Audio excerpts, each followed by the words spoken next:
as I say, the how-to list, an understanding of what I got to do and why I've got to do that. In terms of the big picture, about the business in, let's say, 5 years' time.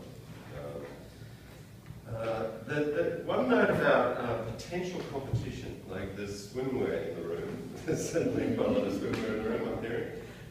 It's generally better when we're talking about micro businesses, which is what the case is with most of us. A micro business is a business that employs up to 5 people, say, in my definition. You know? It's much more profitable, particularly in a regional centre, to grow the cake bigger. It's much more useful to do that than to compete for ever-diminishing slices of a shrinking cake, you know. We have had situations, particularly like working with foodies. You get a lot of people in the same business, restaurants and catering businesses. We have had some demand in the past for confidentiality agreements, you know, and we do have one of those. Luckily, one of our customers once was a barrister. He wanted to start a music theatre company, so it wasn't like the law, but as part of his quid pro quo, he made us a confidentiality agreement, which is like 1 page and 2 sentences, and his name, barrister at law, at the bottom. This is what they pay you for, right? We pay them for, I think. We have never had, in 1,200 deliveries, like working with 1,200 people, we've never had a problem with somebody pinching somebody else's idea. Why? Because you're so bloody caught up in your own idea. You know, you haven't got room for other ideas. And ideas are cheap, you know. Everybody can have ideas. I'll give you 2 scenarios. A-grade idea, B-grade execution. B-grade idea, A-grade execution. Which one works? The second.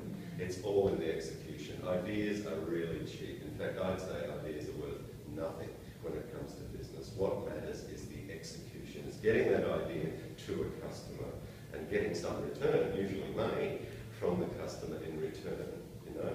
So we won't spend a lot of time talking about ideas, and I don't think really you need to worry about anybody pinching anybody's ideas. It has never happened, you know.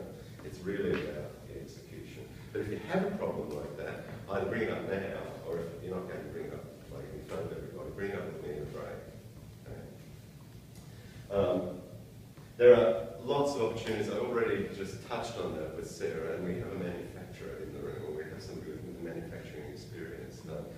One of the issues that will always strike, and I've come across this before with fashion customers, is the whole idea of manufacturing. You know, how do you actually get things from that point of view of execution? You know, how do you get things from your brilliant sketch, you know, and your brilliant concept to your actual customer? What are the stages involved in that? And we'll talk about that, including pricing for the whole thing. Very often a vexed issue. How do you actually put a number on the value of that, on that value that you're creating?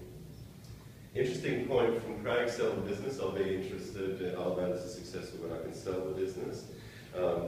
It took our business about 5 years to go to profit. It was quite shocking, you know. Like the business paid a salary from the beginning, but to actually make a profit, and we'll talk more about this in pricing, you know, it was quite a shock, like, oh, there's a profit, what do people do with those? You know, well, you put it straight back into the business, of course, you know. But we realised that as soon as we went into profit, we had a capital item, we had something that could sell, you know. If you want to sell a business, the person you want to buy, who wants to buy it, wants to know what that's worth, what you're turning over every year in terms of, you know, what it costs to run the business and what the profitability is, and etc. And it hadn't occurred to me that before that, up until then, the business had just been something like I did to make a living. You know, it hadn't been building something that had a capital value, a capital sort of identity just by itself. There's a guy called Michael Gerber, and I won't push many books, but this one's a goodie. It's called E-Myth Revisited. He has several good ideas for startups in that. And one is that when you're actually starting a business, you should start it as if you were going to franchise it. You know? Now, it doesn't mean that you are going to franchise it, but if you think in your head, in 5 years' time, I'm going to franchise this. A franchise is a walk-in, walk-out value proposition. When somebody buys a franchise, they want to know, they want to see your books, they want to see your numbers, they want to see everything about your product, offering, they want to see your database, they want to see the territory that you're working in, they want to see all the details, they want to see policies and procedures, you know, they want to see how you achieve the chocolate on the pillow, you know, the detail of the business, the tiny little details. So whether or not you want to franchise the business, it's not a bad idea to keep in mind that sort of imperative. If I was going to franchise this, if somebody was going to walk into this business and know exactly what this business is about, what would they need? You know, sometimes very important with partnerships, including family partnerships. You know, to actually get things on paper, role descriptions, for example. You know, because sometimes there can be friction with partners about. But you said this. No, I didn't. Yes, you did. No, I didn't. Yes, you did. You know, the way to avoid that is to actually put it on paper. As if you were going to franchise sooner or later. Sooner or later you were going to have to actually tell somebody, this is exactly how we do things in this business, right down to the chocolate on the pillow. I heard two people say that they were fanging for coffee. So, like, breaks, I was thinking of leaving it till, was it 10:30 in the morning tea? For a break.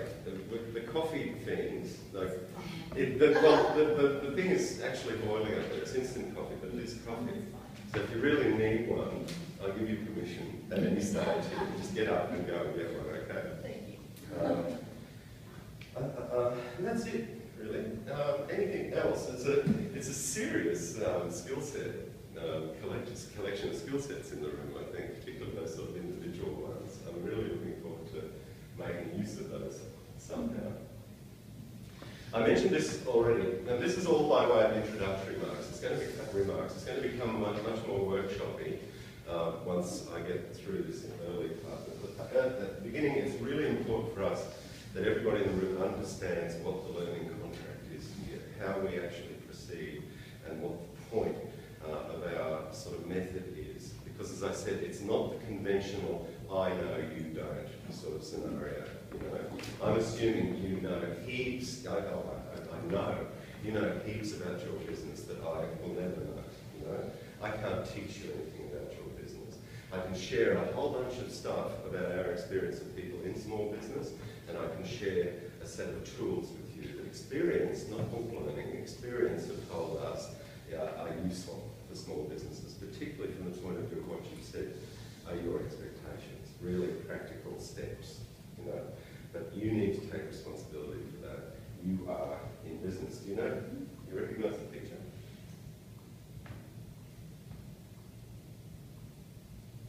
This was the Microsoft Corporation in 1974. So Afghanistan here. Look at it. This guy's got to be a serial killer, right? This is really serious. But actually, when I started looking at it, they all look like serial killers, including the girls. The proof positive that bad hair is no barrier to achievement. And that's the entire corporation, scary as it is. So some principles. We were running a weekend workshop, a residential for young entrepreneurs once, and there were all these concrete pathways in between the buildings. We gave people chalk and asked them to sort of write things. So I still don't know who said this, but somebody wrote this. It's a quote from somebody wrote this, and it became a bit of a theme for that workshop. It's become a bit of a theme for our workshops generally. It's about not overcooking things, not overthinking your business. It's about coming up with an idea and finding a way to, at a relatively low risk, try that idea out in your marketplace, rather than sort of cook your idea until it's perfectly formed, etc., and then go to the marketplace when you invested all of your time and energy and money and your house and etc. in that business to find out whether it works or not. That's a good way to get into trouble. It's a good idea to actually have a little idea and then relatively low risk, try it out, get some feedback from your market, try it out again, get some feedback, try it out again, get some feedback. There was in Lieber & Kitchen, one of the chemical companies, they wanted to make soap flakes for sale. For some reason it's easy to distribute soap as flakes rather than in bars or in liquid in the third world, I think. You know how they make soap flakes? They create a sort of soapy liquid and then spray it under pressure into a cooling chamber, huge cooling chamber where air hits it and it crystallises and flutters down to the bottom like snow. That's 10x snowflakes. So the whole process is dependent on the little nozzle that this liquid, hot, thick liquid, gets pushed through at considerable pressure. You know, everything depends on that little piece of machinery. So they hired, as you'd expect, they hired an expert company with a lot of experience in engineering, fluid dynamics, hydraulics, and etc. They designed a little piece of stuff, a little piece of equipment, and it did not work. It failed, wasted money.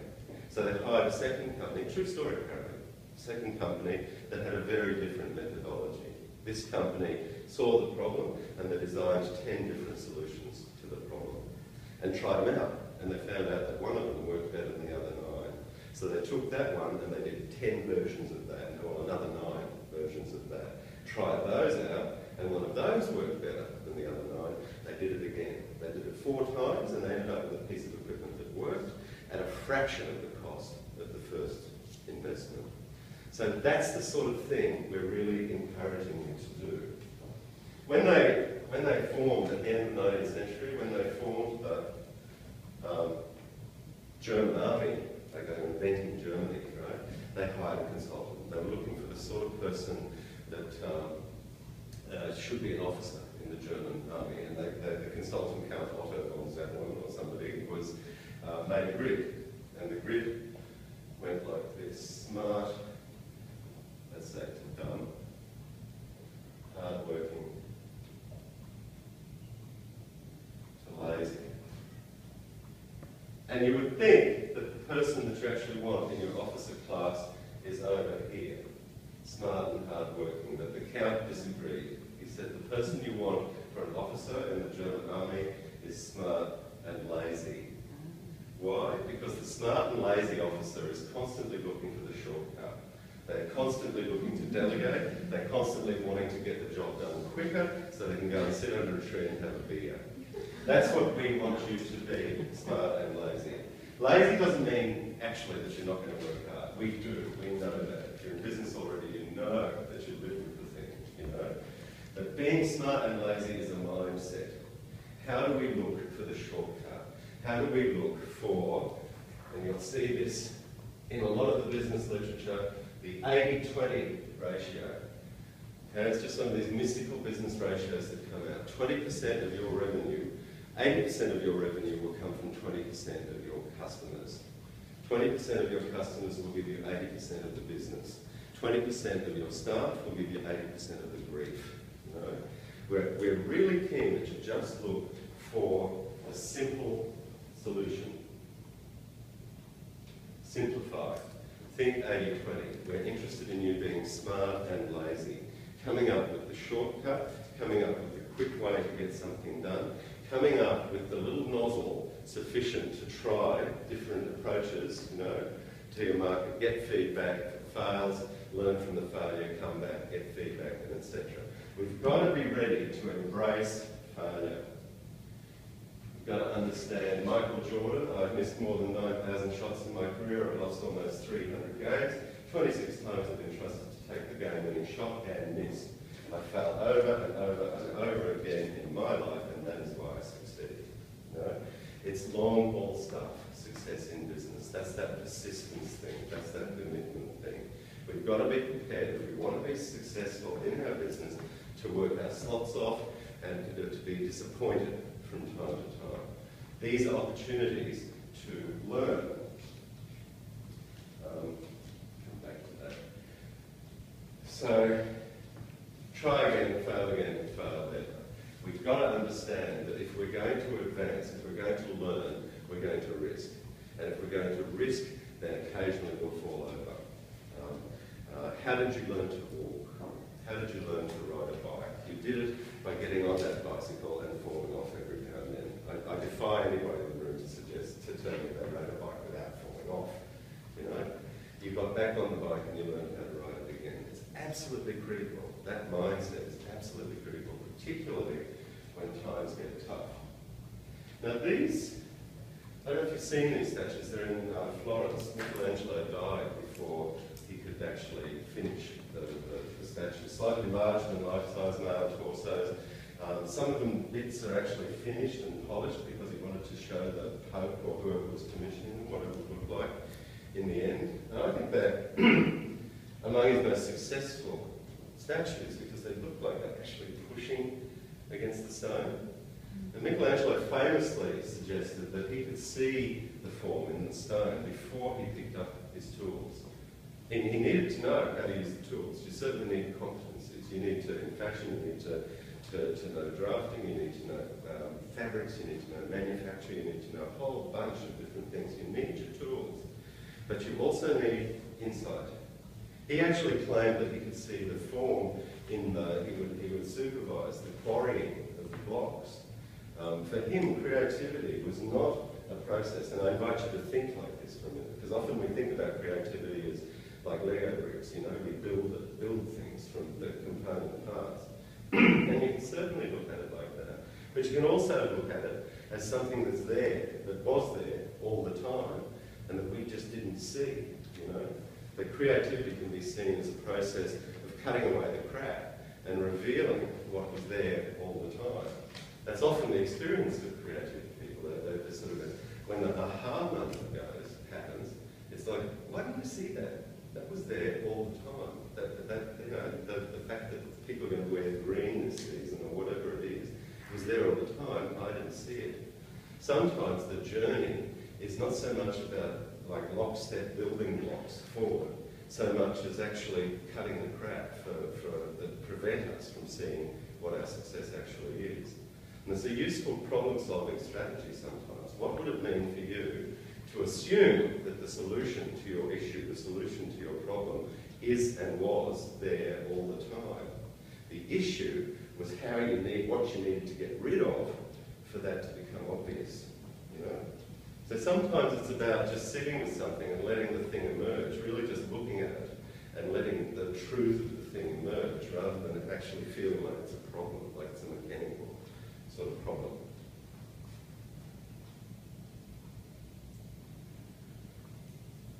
The first few tools that we'll use are all about value.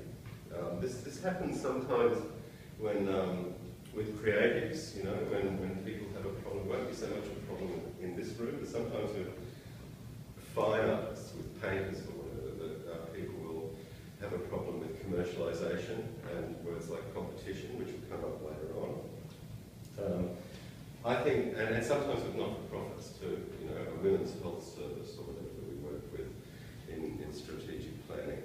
The answer that we give to them is that it's not about money. Commerce is not necessarily just about money. Commerce is about value.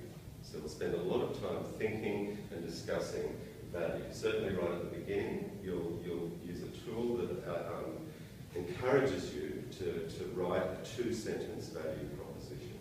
So your business, the value of your business in two sentences using this particular format. Again and again, that will come up as an issue. What is the value that you are creating with your product or service?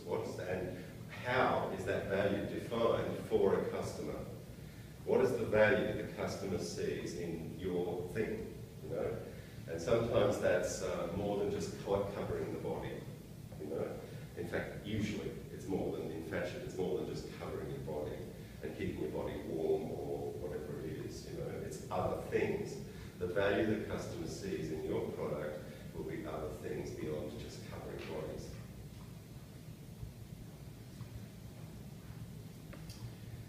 The tools all involve some kind of pattern recognition. Human beings in the animal kingdom are very good at distinguishing patterns. Can you tell me what this one is?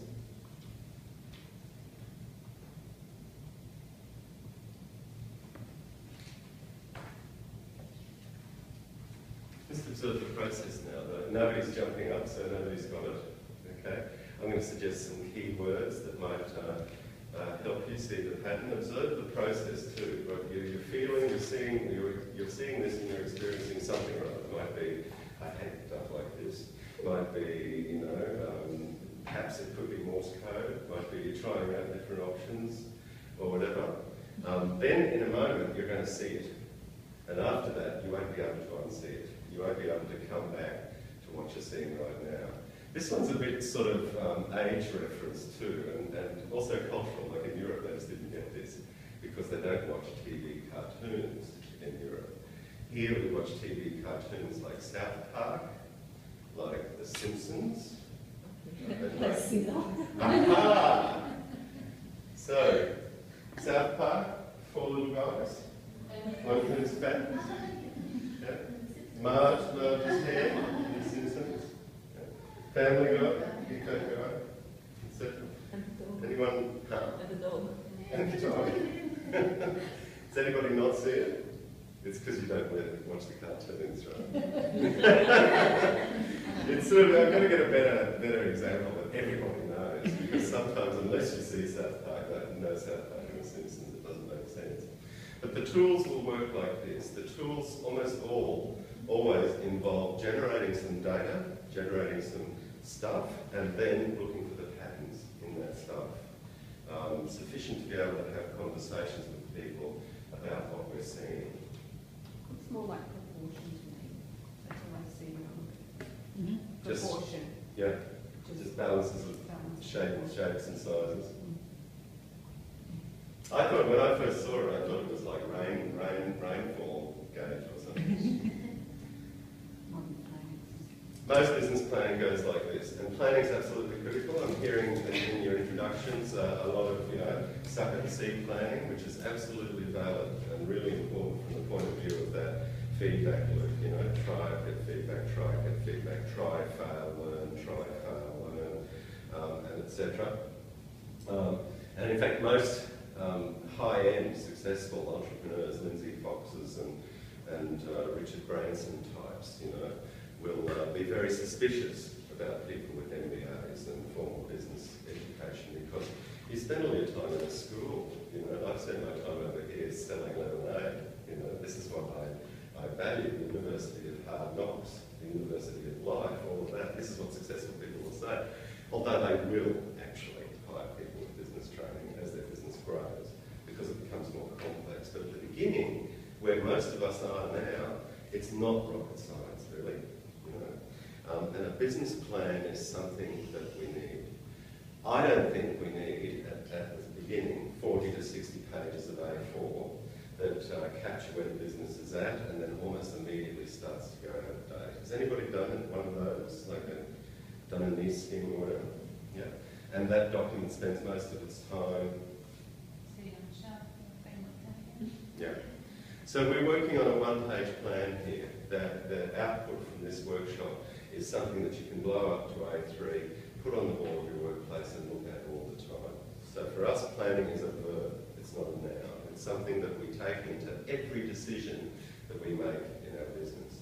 And this one-page plan will have it's not a plan as such in the sense of a 40-page document, it's a plan. It's a sort of dashboard for your business that contains what we think are the key elements that you need to actually refer to daily about your business, and to which you can respond quickly because things change really fast, not least in your business.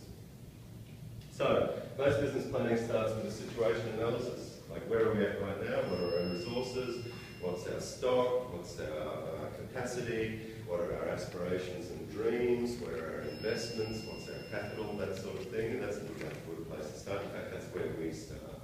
So the first set of tools have to do with the now, where the business is right now, whether that's just an idea in my head or I've been training for a couple of years and I need some structure, wherever it is. Then, typically, we brainstorm. What are we going to do? If that's where we're at right now, what are the things we're going to do to take the business forward? And this is where our system is slightly different. We actually spend time and a set of tools on where. So we jump 5 years, and this is the barbecue conversation that we'll work through in the course of this course. I bumped into Sarah at a barbecue in 5 years, and I asked her, that idea that you had 5 years ago that we talked about in Rabina, what happened with that? And she says, over the moon, mate. Everything that could have gone right went right. It's perfect. I said, well, how do you know? And she tells me the various things that show her that it was perfect. And then I ask her, well, how did you manage to measure that? Because you can't manage what you can't measure. You'll hear me say that a couple of times as well. That is, we'll spend some time picturing what the perfect outcome for the business is. And there's good science for this. It's not just a sort of oogie-boogie thing to do. Stephen Covey in 7 Habits of Highly Effective People says one of them is start with the end in view. If we have a picture in our head of what the perfect outcome of our plan is, the chances are we'll make better decisions right now that help us get towards that outcome. So there's research that shows that's the case.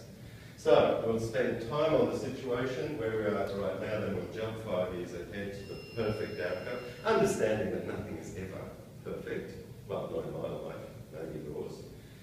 And then in the final stage, we'll ask ourselves how we're going to get from the now to that perfect place. This is the action part. This is the part that generates a set of actions that we can do.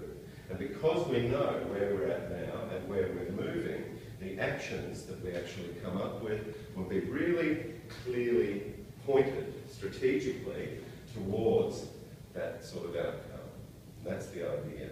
And those are the 3 sections of the one-page plan. So I'll actually look, and this is a lot of this is actually in the book, so you don't need to fiendishly take notes.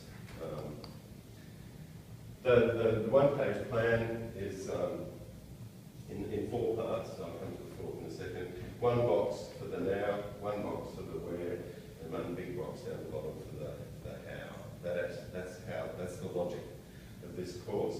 And we'll spend some time right at the beginning talking about value, as I talked about before, the value proposition. What's actually the value that you're bringing into the world by making your thing, by doing your thing. Seen through the eyes of a customer. So again, you don't need to know, but we actually work through a set of tools today. Most of today will actually be on the now. And then the where and the how is what we spend the next workshop on, next Saturday. And we'll spend some time on the value proposition today. This is what the content of the workbook is, and this is in your workbook, so you don't need to worry about this. And I'll give you the workbook in a second. But any questions so far? Comments? Objections? No? I'm seeing a lot of thinking faces. It's good.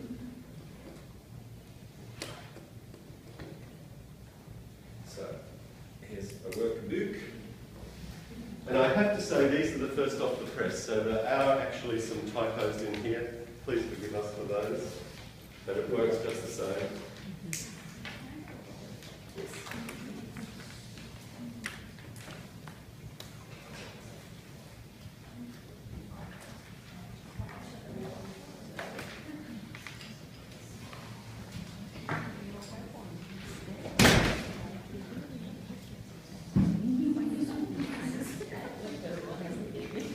Now,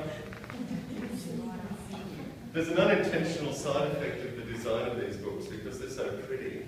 Some people don't actually want to write in them. So it's a bit of a challenge for us. Similarly, some people want to use them again with other people involved in their business, so they don't want to actually fill them in. If that's the case, then you need to make mock-ups in your special Edwin notebook that we gave you, or use a pencil so that you can rub things out. Pencils we didn't bring. So you'll see that the tools are all arranged in this manner. So there's now tools, then there's where tools, then there's how tools, and then the final movement we aggregate those, we bring them together in the one-page plan. If you look at page 25, you'll see the format of the one-page plan. So the idea is that we'll work through these tools in this order. So we'll start with the value proposition in a second. And then as we complete the tools, we start to populate the one-page plan. Each of the tools, in one way or another, will feed this document. Each tool, in one way or another, creates the dot points that go into this document. So the idea is that as circumstances change in your business, as threats occur, as opportunities occur, and etc., you can go and pull out the tool that you need to actually address that opportunity or that change and change the plan dynamically. That's the sort of concept. Whether you actually end up doing it, putting it on the wall of your office, what we've found in our business, and we use these tools a lot ourselves, is that over time they kind of go into your head. And you actually, like this two-sentence value proposition we're going to start with, you actually just internalise it and you don't even need this document. But at the beginning, this document can be really useful for you. Specifically, a lot of the tools will generate ideas for actions, and if you look at page 21, this page, this might get a bit confusing at the moment. I promise you it will become clearer. I just want to make a couple of points, these couple of points at the beginning. This is just the catch-all list. Don't worry about what it's called. The logic of all of that will become apparent. But it's just a list of 32 spaces. As and when you come up with any idea for something to do, some action, just feed this list. Just put it into this list. And I'll be reminding you that as we finish actions that generate, as we finish tools that generate particular actions. At the very least, it's our aim for you to come away with a backpack of tools. We used to call this the backpack. And the idea is that you learn to use a hammer and a chisel and a saw and etc. But you don't necessarily need a hammer and a chisel and a saw for every job. As you get to know these tools, they're very simple. They'll take different times, depending on how long we workshop them, to learn them. But once you've learned them, no single tool should take you any longer than about 5 minutes to sit down and actually apply. So the idea is that you come up to a problem like, really, who is, I've got 2 ways I can go here, towards this customer or towards this customer, towards this market, towards this market. Which way should I go? Those sorts of decisions we need to make all the time. We've got a tool for that. And the idea is you pull out the tool and you actually apply the tool, and that helps you answer the question, I need to be in this marketplace or this marketplace. I need to invest in this place or in this place. I need to put energy over here or over here, Similarly with products. I've got 5 lines that I can bring to market this season. Which one's most important for me? Which one do I invest in? Which one do I emphasise? The tools can help answer questions like that really quickly, or at least sufficiently quickly for you to actually go out and test that, try it out in yellow, and if it works in yellow, then off you go. If it doesn't, you try it out in orange or what have you. Okay. Questions? Comments? We will work through the tools in lockstep fashion, so we'll do the second one first, and this I'll do lie straight away. But in general, we'll work through with that logic. But in the end, people report that they'll be working on this tool down here and get a flash of insight into something that happened back here. If it works properly, it works kind of forwards and backwards. This very simple question at the beginning, who is your customer really? What is your product really? You might know, but very often people will, you might think you know, very often people will report when they've worked through this, that their product is not something that they thought it was at the beginning, or that that customer they thought was really important is actually not as important as they thought. That sort of thing will happen. In which case you go right back to the beginning and ask yourself, well, what is value for my customer? If my customer isn't this person, but this person, what is the value I'm producing? And is that reflected in my marketing? Is that reflected, and am I pricing appropriately for that, etc.?